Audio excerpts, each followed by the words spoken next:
नमस्कार दोस्तों, welcome back to my channel. दोस्तों आज हम देखने वाले हैं क्लास 10th बायोलॉजी का, ठीक है, जीव विज्ञान का सब्जेक्टिव क्वेश्चन। बहुत ही मोस्ट इंपॉर्टेंट क्वेश्चन देखने वाले हैं जो आपके बोर्ड परीक्षा 2025 के लिए इंपॉर्टेंट है, ठीक है। चलिए पहला सवाल देखिएगा, प्रकाश संश्लेषण की प्रक्रिया को समझाएं, ठीक है। देखिए इसका आंसर कैसे लिखना है। प्रकाश संश्लेषण एक जैव रासायनिक प्रक्रिया है, ठीक है, जिसमें हरे पौधे सूर्य के प्रकाश, कार्बन डाइऑक्साइड और जल की सहायता से ग्लूकोज और ऑक्सीजन का निर्माण करते हैं, ठीक है। यह प्रक्रिया क्लोरोफिल की उपस्थिति में होती है। इतना लिखने के बाद, ठीक है, इसका जो रासायनिक समीकरण है ये बहुत ही इंपॉर्टेंट है, ठीक है, इसको छोड़ना नहीं है, एकदम इसको लिखना है, ठीक है, आंसर राइटिंग में, है ना। ये आपका होता है 6CO2 + 6H2O, ठीक है। ये टूटता है आपका ग्लूकोज में, C6H12O6, ये आपका होता है ग्लूकोज, ठीक है। और यहाँ पर टूटता है आपका ऑक्सीजन में, ठीक है, और बनाता है ऊर्जा, ठीक है। और तीर के निशान के ऊपर लिखिएगा सूर्य का प्रकाश, ठीक है, सूर्य का प्रकाश लिखिएगा, है ना, ये बहुत ज़रूरी है। और तीर के निशान के नीचे लिखिएगा, ठीक है, क्लोरोफिल, ठीक है ना, क्योंकि क्लोरोफिल की उपस्थिति में ही, ठीक है, ये अभिक्रिया होती है, ठीक है ना, इसको छोड़ना नहीं है, एकदम लिखना जरूरी है, ठीक है।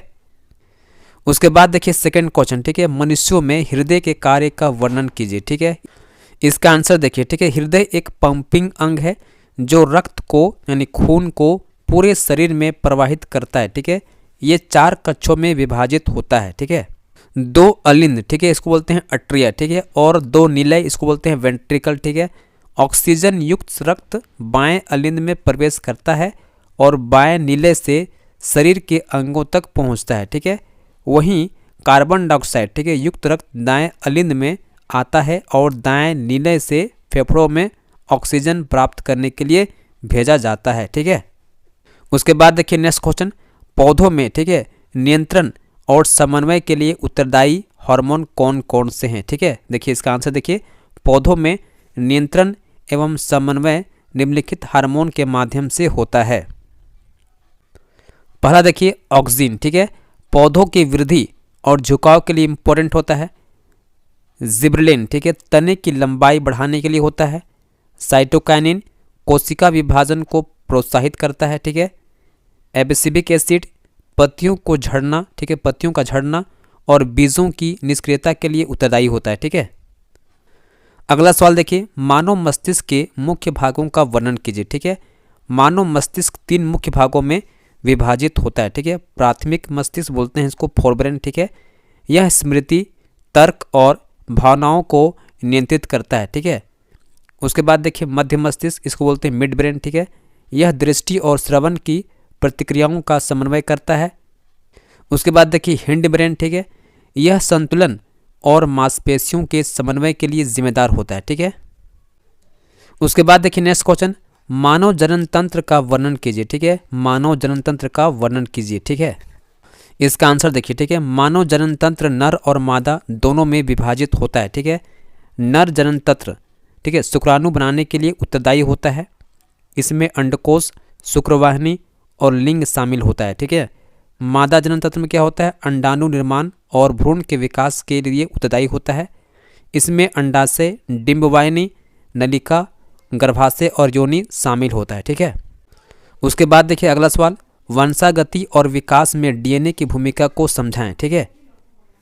इसका आंसर देखिए, डीएनए इसको बोलते हैं डीऑक्सीराइबोन्यूक्लिक एसिड, ठीक है, अनुवांशिक पदार्थ है जो गुणसूत्रों में पाया जाता है, ठीक है। यह माता पिता से संतानों में अनुवांशिक लक्षणों को पारित करने के लिए उत्तरदायी होता है। डीएनए में उपस्थित जीन लक्षणों को निर्धारित करते हैं, ठीक है। उसके बाद देखिए नेक्स्ट क्वेश्चन, ठीक है, मेंडल के वंशागति के नियमों का वर्णन कीजिए, ठीक है। इसका आंसर देखिए, मेंडल ने वंशागति के निम्नलिखित 3 नियम प्रतिपादित किए हैं, ठीक है। पहला आपका है समानता का नियम, एक गुण के लिए 2 कारकों में से केवल एक ही अगली पीढ़ी में जाता है, ठीक है। सेकंड देखिए स्वतंत्र वर्गीकरण का नियम, ठीक है, अलग अलग लक्षण स्वतंत्र रूप से अगली पीढ़ी में स्थानांतरित होते हैं, ठीक है ना। उसके बाद देखिए थर्ड इसका प्रधानता का नियम, ठीक है, प्रधान जीन हमेशा अपने प्रभाव को प्रकट करता है, ठीक है। उसके बाद देखिए नेक्स्ट क्वेश्चन, पर्यावरणीय प्रदूषण के प्रकार और उनके प्रभाव को समझाएं, ठीक है। इसका उत्तर देखिए, पर्यावरणीय प्रदूषण के प्रकार, ठीक है, वायु प्रदूषण हो गया, इससे क्या होता है, श्वसन तंत्र पर प्रभाव पड़ता है, ठीक है। जल प्रदूषण, जल जनित रोग उसमें होता है, ठीक है। ध्वनि प्रदूषण, श्रवण शक्ति कम होता है, ठीक है। मृदा प्रदूषण, फसल उत्पादन में कमी होता है, ठीक है। इसका उपाय क्या है? प्रदूषण फैलाने वाले स्रोतों को नियंत्रित करना, ठीक है। अधिक पेड़ लगाना, जागरूकता फैलाना, ठीक है ना। उसके बाद देखिए नेक्स्ट क्वेश्चन, ठीक है। अमीबा में पोषण प्रक्रिया को समझाएं, ठीक है। देखिए अमीबा में पोषण प्रक्रिया फैगोसाइटोसिस द्वारा होती है, ठीक है ना। यह अपने स्यूडोपोडिया कृत्रिम पाद की मदद से भोजन को पकड़ता है, ठीक है। इसके बाद भोजन को भोजन कणिका ने फूड वैक्यूल में पचाया जाता है, ठीक है। उसके बाद देखिएगा पोषक तत्वों को शरीर में अवशोषित किया जाता है और अवशिष्ट पदार्थ बाहर निकाल दिए जाते हैं, ठीक है ना। अगला सवाल देखिएगा, मनुष्य में श्वसन के दौरान, ठीक है, गैसों का विनिमय कैसे होता है, ठीक है। इसका आंसर देखिए, फेफड़ों के वायुकोष, इसको बोलते हैं एल्विलाई, में ऑक्सीजन और कार्बन डाइऑक्साइड का विनिमय होता है, ठीक है। रक्त में उपस्थित हीमोग्लोबिन ऑक्सीजन को शरीर के विभिन्न अंगों तक पहुंचाता है। कार्बन डाइऑक्साइड को फेफड़े तक लाया जाता है और श्वसन के द्वारा बाहर निकाला जाता है, ठीक है ना। अगला सवाल देखिए, पाचन तंत्र के मुख्य अंग और उसके कार्यों का वर्णन करें, ठीक है। इसका आंसर देखिए, पहला आपका है मुख, ठीक है, भोजन को चबाना और लार द्वारा एमाइलेज एंजाइम से पाचन शुरू करना, ठीक है। उसके बाद देखिए ग्रसनी और अन्न नलिका बोलते हैं, ठीक है ना, भोजन को पेट तक ले जाना। उसके बाद देखिए पेट, ठीक है, पेप्सिन और हाइड्रोक्लोरिक एसिड को प्रोटीन का पाचन करता है, ठीक है। उसके बाद देखिए छोटी आंत, ठीक है, एंजाइम और बाइल की सहायता से पोषक तत्वों का पाचन और अवशोषण करता है। बड़ी आंत जल का अवशोषण और मल का निर्माण करता है, ठीक है। उसके बाद देखिए नेक्स्ट क्वेश्चन, तंत्रिका कोशिका, ठीक है, न्यूरॉन की संरचना और कार्य समझाएं, ठीक है।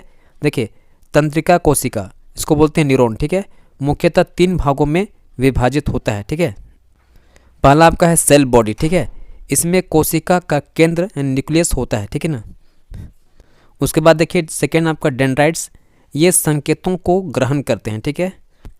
उसके बाद देखिए एक्सॉन, ठीक है, संकेतों को दूसरी तंत्रिका कोशिकाओं या अंगों तक पहुंचाने का काम यही करता है, ठीक है। और कार्य क्या है?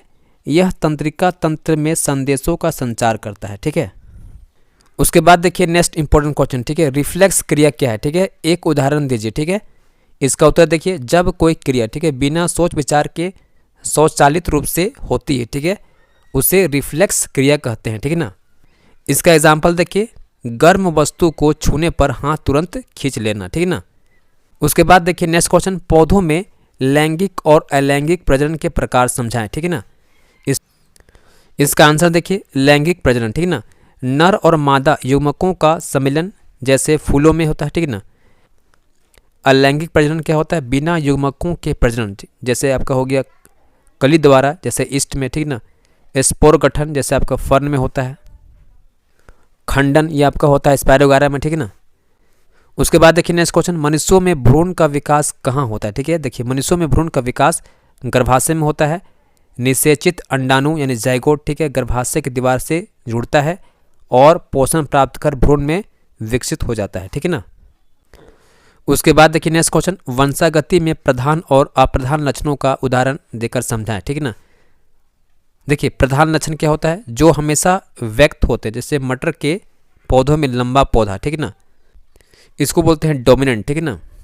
उसके बाद देखिए अप्रधान, ठीक है, यानी कि रिसेसिव है ना, जो केवल प्रधान लक्षण की अनुपस्थिति में व्यक्त होते हैं, जैसे मटर के पौधों में बौना पौधा, ठीक है ना।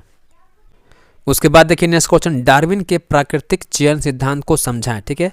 देखिए चार्ल्स डार्विन के अनुसार जीवित रहने के लिए केवल वे जीव सक्षम होते हैं जो अपने वातावरण के अनुसार, ठीक है, अनुकूलित होते हैं। इस प्रक्रिया को प्राकृतिक चयन कहते हैं, ठीक है ना। उसके बाद देखिए नेक्स्ट क्वेश्चन, ठीक है, पारिस्थितिकी तंत्र के 2 घटकों का वर्णन करें, ठीक है। इसका आंसर देखिए, ठीक है, पहला आपका होता है जैव मंडल घटक, ठीक है, इसको बोलते हैं बायोटिक। इसमें सभी जीवित प्राणी आते हैं, जैसे कि आपका पौधे हो गया, पशु हो गया, ठीक ना। सेकंड आपका है अजैव घटक, इसको बोलते हैं एबायोटिक फैक्टर, ठीक है। इसमें सभी निर्जीव चीज़ें आती है, जैसे आपका जल हो गया, वायु हो गया, मिट्टी हो गई, ठीक है ना। उसके बाद देखिए नेक्स्ट क्वेश्चन, खाद्य श्रृंखला और खाद्य जाल में अंतर स्पष्ट करें, ठीक है। देखिए खाद्य श्रृंखला क्या होता है? यह एक सरल रेखीय क्रम है जिसमें ऊर्जा का स्थानांतरण होता है, ठीक है। जैसे आप देखिए घास कौन खाता है? हिरन, ठीक है, हिरन कौन खाता है? बाघ, ठीक है। उसके बाद देखिए खाद्य जाल, ठीक है, यह एक जटिल संरचना होता है जिसमें कई खाद्य श्रृंखलाएं आपस में जुड़ी जाती है, ठीक है ना। उसके बाद देखिए नेक्स्ट क्वेश्चन, ठीक है, जैव विविधता संरक्षण के 2 तरीके बताए, ठीक है। देखिए इसका आंसर क्या होगा, इसका आंसर देखिए, ठीक है, इन सिचु संरक्षण। इसमें होता क्या है, वन जीवों को उनके प्राकृतिक आवास में संरक्षित करना होता है, ठीक है ना। सेकंड देखिए एक्स सिचु संरक्षण, इसमें क्या होता है, वन जीवों को चिड़ियाघर या और वनस्पति उद्यान में संरक्षित करना होता है, ठीक है ना। उसके बाद देखिए नेक्स्ट क्वेश्चन, पौधों और जानवरों में परिवहन तंत्र की तुलना कीजिए, ठीक है। इसका उत्तर देखिए, पौधों में क्या होता है, जल और खनिज जड़ों से पत्तियों तक जाइलम द्वारा आते हैं, ठीक है, और पत्तियों में बने भोजन को फ्लोएम द्वारा पूरे पौधे में, ठीक है, वितरित किया जाता है। जानवर में क्या होता है, हृदय, रक्त और रक्त वाहिनियों की सहायता से ऑक्सीजन और पोषक तत्वों का संचार होता है, ठीक है ना। उत्सर्जी पदार्थों को बाहर निकालने के लिए रक्त से उत्सर्जी तंत्र जुड़ा होता है, ठीक है ना।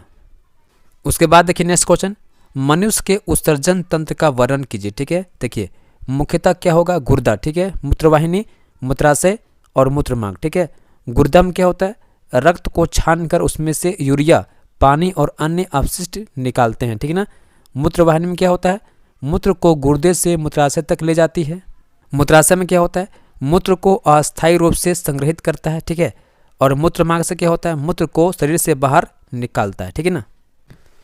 उसके बाद देखिए नेक्स्ट क्वेश्चन, ठीक है, मनुष्यों में हृदय की कार्य प्रणाली को वर्णन करें, ठीक है। देखिए हृदय में 4 कक्ष होते हैं, 2 अलिंद और 2 नीले, ठीक है ना। ऑक्सीजन युक्त रक्त जो होता है फेफड़ों से बाएं अलिंद में आता है, यह बाएं नीले में प्रवेश करता है और पूरे शरीर में पंप किया जाता है, ठीक है ना। कार्बन डाइऑक्साइड क्या होता है, युक्त रक्त दाएं अलिंद में आता है और दाएं नीले से फेफड़ों में भेज दिया जाता है, ठीक है ना। उसके बाद देखिए नेक्स्ट क्वेश्चन, ठीक है, पौधों में प्रकाश और स्पर्श के प्रति प्रतिक्रिया का वर्णन करें, ठीक है। देखिए प्रकाश के प्रति प्रतिक्रिया, इसको बोलते हैं फोटोट्रोपिज्म, ठीक है। पौधों की वृद्धि प्रकाश की ओर होती है, जैसे तना प्रकाश की ओर बढ़ता है, ठीक है ना। स्पर्श के प्रति प्रतिक्रिया, इसको बोलते हैं थिग्मोट्रोपिज्म, ठीक है ना। पौधे की वृद्धि स्पर्श के प्रति होती है, जैसे मटर की बेल सहारे के चारों ओर लिपटती है, ठीक है ना। उसके बाद देखिए नेक्स्ट क्वेश्चन, मानव में हार्मोन और उनके कार्यों का वर्णन करें, ठीक है। इसका उत्तर देखिए एड्रेनल, ठीक है ना, तनाव के समय ऊर्जा प्रदान करता है, ठीक है। उसके बाद देखिए थायरोक्सिन, ठीक है, चयापचय दर को नियंत्रित करता है। इंसुलिन रक्त में ग्लूकोज स्तर को नियंत्रित करता है। ग्रोथ हार्मोन, ठीक है, शरीर की वृद्धि को नियंत्रित करता है, ठीक है ना। उसके बाद देखिए नेक्स्ट क्वेश्चन, पुष्पीय पौधों में लैंगिक प्रजनन की प्रक्रिया समझाइए, ठीक है। देखिए पुष्पीय पौधों में नर और मादा भाग होते हैं, ठीक है ना। नर भाग क्या होता है, पुंकेसर, ठीक है, परागकण का निर्माण करता है। मादा भाग क्या होता है, स्त्री केसर, ठीक है, अंडाणु का निर्माण करता है। परागन के बाद, ठीक है, परागन स्त्री केसर पर पहुंचता है। निषेचन के बाद बीज और फल का निर्माण होता है। अगला सवाल देखिए, अलैंगिक प्रजनन के विभिन्न प्रकारों का उदाहरण सहित समझाएं, ठीक है ना। इसका उत्तर देखिए, ठीक है, खंडन, इसको बोलते हैं फ्रेगमेंटेशन, ठीक है। स्पाइरोगैरा में, ठीक है ना, शरीर के खंड अलग होकर नए जीव बनाते हैं। सेकंड आपका है बडिंग, ठीक है, कली बनना, है ना। ईस्ट में कली के रूप में नया जीव बनता है, ठीक है। उसके बाद देखिए स्पोर फॉर्मेशन, ठीक है ना, इसमें क्या होता है, फंगस और शैवाल में बीजाणु से नए जीव बनते हैं, ठीक है ना। उसके बाद देखिए वेजिटेटिव प्रोपागेशन, ठीक है, इसको बोलते हैं कलम, ठीक है ना। आलू और अदरक जैसे पौधों में तना या पत्ती से नए पौधे बन जाते हैं, ठीक है ना, इसको बोलते हैं हम लोग वेजिटेटिव प्रोपागेशन, बोलते हैं कलम, ठीक है ना।